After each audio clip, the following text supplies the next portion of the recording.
Live from our 7 Tasmania studios, your nightly news with Louise Hobart begins now. Good evening. The fallout from Metro's savage service cuts continue, with mechanics saying they're as poorly paid as the drivers. Hobart's northern suburbs among the hardest hit areas, as the Gnorkey Mayor questions the impact the cuts are having. Residents in Hobart's northern suburbs say they've felt Metro's reliability issues. Some days it'd be cancelled, some days I'll cancel it late, last minute. If I need to come into Glenorchy because I live out in the northern suburbs, it's a bit awkward, yeah. From Monday, Metro will cut around 1 in 8 of its Greater Hobart weekday services indefinitely. And it's going to affect a lot of workers too. Yeah, because like if you've got to go to an appointment. Glenorchy has been particularly hard hit, disproportionately hard hit by the cuts. Calling for a solution and questioning the effect on proposed rapid bus transit. Having skilled, valued staff to staff a transport solution along the Northern Suburbs Transit Corridor will be critical. It comes amid a driver shortage that's been ongoing for 18 months and now forcing service cuts. This is not rocket science. Minister Ferguson needs to work with Metro to make the workplace safe, to make his employees feel valued. Ultimately, wage negotiations are a matter for Metro. The union representing mechanics claims there's been significant turnover, with 1/3 of positions vacant. Industrial action now on the cards. They don't feel respected. They don't feel like they are wanted. So they end up leaving. Earlier this week, Metro CEO Katie Cooper said she didn't think pay was the reason people were leaving the organisation. That's been disputed by the drivers' union and now that of the mechanics. This is completely down to wages. This is a workforce that can go out and get such a better wage elsewhere in the private sector. A Metro spokesperson told 7 Tasmania News the company had put forward what it considers a fair and affordable offer. Josh Duggan, 7 Tasmania News. The Health Department has rejected reports that Royal Hobart Hospital management failed to call an emergency code. Secretary Catherine Morgan-Wicks says hospitals and ambulances have managed significant demand this week, but the Royal did not reach the threshold for a code yellow. We've got 2 stories here. We've got one from the staff who have made it clear that they are working to operational protocols that are code yellow. And then we've got this fuzz language from the Minister. The last code yellow was called over the Christmas period due to COVID and leave-related staff shortages. And more dangerous firearms are now off our streets with an annual gun amnesty starting its mobile tour today. Tasmania Police taking its task force across the state in a bid to keep our community safe.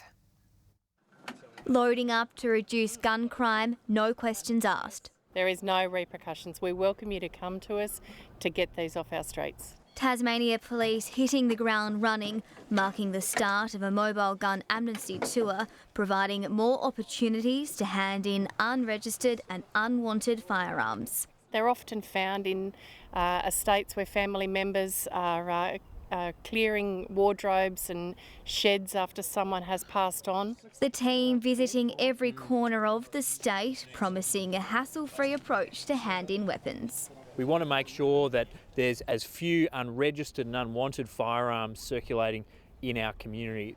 A stop in Devonport revealing an antique pistol believed to be in its original box but still safer in police hands.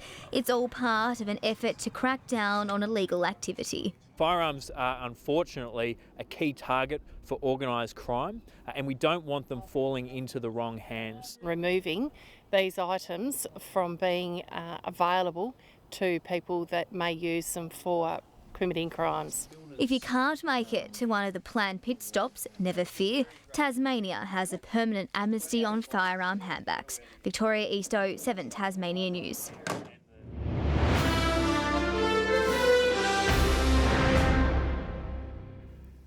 $15 road black spots around the state are set to become safer, sharing in $2.5 million. And the federal government is calling on Tasmanians to suggest further sites for improvement. Local communities often see near misses or crashes in their community and don't know really what to do with it. So we would encourage people just to jump online, Google black spot funding. We're looking at safety barriers, roundabouts, all sorts of things that will just slow traffic down and make our roads safer for everybody to use. Included in this round of funding is the intersection of Butler and Central Avenues in Moona. A roundabout will be installed there after 9 crashes in the past 5 years. Rugby fans have swapped their team colours instead, dusting off their favourite Hawaiian shirts for a worthy cause. Launceston Rugby Club hosting a fundraiser to support a local Maui club after the island was devastated by catastrophic wildfires last month. It's a good opportunity today to do something nice for the community there. They're really they're very humbled by the opportunity for us to do what we're doing. The club hopes the initiative can play a small role in the island's lengthy rebuild ahead.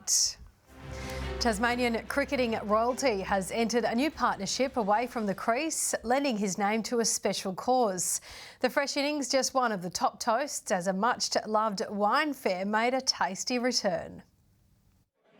Sipping and swirling into cloud wine. You can come along as a Sauv Blanc drinker and you could leave as a Shiraz drinker. The Launceston Wine Fair cheesing into another year, hundreds pouring in to test some of the finest drops from proud producers hailing from far and wide. People get to, taste a Tasmanian wine and then go to the next stand and taste a mainland wine. Sparkling conversations and offering a glass for everyone, no matter what tickles your fancy. It's a bit of a journey. You can start off with a cider and then move your way down the list and end up on a heavy red. Raising a Riesling, not the only star attraction. Cricket legend Ricky Ponting drawing a crowd, spruiking some of his top drops. To be able to showcase some of our Tasmanian wines, anytime I can sort of get in front of people, talk about the product, get people to taste the product and enjoy the product, then we've got to take those opportunities. The proud Tasmanian pitching a new partnership with 911 Bottle Shop, allowing fans to enjoy a wine for a noble cause. All proceeds from his Pinot Noir and Rosé will be donated to charity supporting children battling cancer. Every dollar that's raised from those sales here will stay in Tasmania and hopefully we can help a few more families out. Victoria Easto, 7 Tasmania News.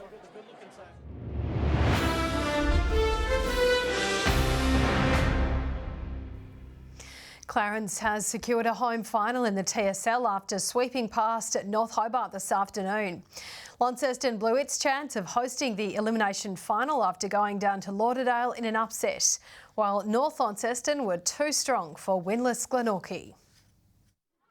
With the home elimination final still in play, the Roos had plenty at stake this afternoon. Clarence putting the informed Demons under the pump, but was wasteful in the first term. The Roos breaking the game opened in the second with 3-1. Ollie Preshaw showcasing his skills with a goal of the week contender. Noah Holmes had his goal-kicking boots on. As Clarence's lead went past 40 points in the third. The Roos scoring their second win on the hop as they continue to find form ahead of finals. At Windsor Park, the Blues were on fire early, bagging the first 4 goals. But the Bombers responded with 4 of their own to lead at quarter time. Lauderdale's coach was turning back the clock. He got on Christensen in a one-on-one with Atkins. Oh, gee! What a mark! The second term was a less open affair, with both scoring just a goal each. But when Sam Siggins scored a monster early in the third, an upset was on the cards. It's going to make the distance. The umpire has not moved. A 6-1 Bomber blitz putting Lauderdale nearly 40 points up at the final change. Pressure around the ball proving too much for the Blues.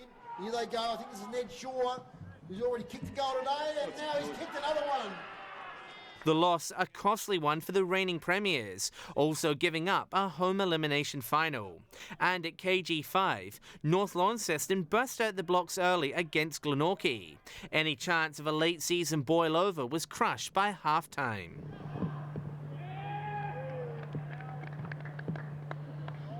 The Northern Bombers too strong all around the ground. Sweeping the Pies aside, they warmed up for finals with a big win. John Hunt, 7 Tasmania News. In the NTFA, South Launceston are through to the major semi-final after defeating Rochalee. 8 goals to 5 after half-time, helping the Dogs overcome a determined Tigers outfit. Rochalee will face the winner of tomorrow's elimination final between Longford and Bracknell. In the SFL, Cygnet will face undefeated Huonville next week after downing Lindisfarne. The two Blues will face Dodgers Ferry in a cutthroat final after the Sharks defeated Brighton. Devonport marked its latest NPL title victory in style with a win over South Hobart this afternoon. The Strikers finding form after half-time with 2 second-half goals helping them defeat the Reds. Last night, Glenorchy missed a chance to consolidate second place on the table. The Kingborough Lions scoring 2 first-half goals to claim an upset win. In the WSL, Kingborough took a shock lead against the informed Strikers inside the first 3 minutes. Devonport managed to recover, eventually thrashing the Lions 6-1. Launceston United is also on the winners list tonight after beating Clarence 3-0. And in Premier League hockey, the Northwest Graduates men's side has warmed up for finals with a win over Derwent. 3 first-half goals putting the Bulldogs in a strong position against the State Club Cup champions. Northwest eventually winning 4-3 to head into the post-season on a winning note. The women's side also finishing the regular season with a 4-0 win over Derwent to take out the minor premiership. Hobart awoke to a dusting of snow on Coonamble Mount Wellington this morning with an overnight low of 4 degrees, reaching up to 12 degrees today. Launceston and Devonport sharing 14 degrees, 13 for Burnie. King Island, Smithton and Friendly Beaches 14, Flinders Island, Low Head and St Helens 13, Grove, Bushy Park and Strawn all 12, Maria Island 11, 5 was the top for Lyweenie. There was a mixture of patchy low and high level cloud over Tasmania today. Areas of low level cloud covers parts of southern and eastern Australia, particularly near the coasts. The remainder of the country is mostly cloud-free. Tomorrow, a high will slowly move over the state with a few troughs that are affecting parts of the mainland. Easterly winds 10 to 20 knots in the north and variable below 10 knots in the south. Southwesterly winds in the west and south with swells up to 3.5 metres. In the east, southerly swells 1 to 2 metres, tending southwesterly, advancing to 3.5 metres offshore in the south. A frost warning has been issued with temperatures plummeting to -2 degrees tomorrow morning in parts of the Midlands, Upper Derwent Valley and South East districts. Tomorrow, Hobart partly cloudy, 14. Richmond also partly cloudy with 15. A morning frost and 15 for ooze.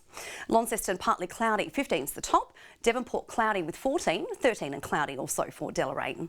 13 and cloudy in Burnie, also 13 for Strawn, with partly cloudy conditions, 14 in Curry. Cloudy conditions also for the east of the state, St Helens and Swansea 14, similar conditions and 15 for Whitemark. Monday, widespread morning frost and patchy fog expected with showers developing about the northwest and northeast during the morning, then extending to the west in the evening. Tuesday, a chance of morning fog. Showers continue about the north and west with possible light showers elsewhere. Wednesday, showers more frequent about the west, far south and northeast, which is likely to ease in the evening. Taking a look at the mainland tomorrow, Melbourne 17 and cloudy, mostly sunny in Sydney 20 degrees. Similar conditions in Brisbane with 25. Warming up in Darwin, 34's the top there, 35 expected for Broome. And currently statewide, it's a little cloudy, Hobart 8 degrees, Launceston 9, Devonport 10. Now Lou urging those in frost-affected areas overnight to please travel safe on our roads. Very good advice. Thank you for that, Kaya. That's all your news for this Saturday evening. Thank you for joining us. We will see you again tomorrow. Have a lovely evening. Good night.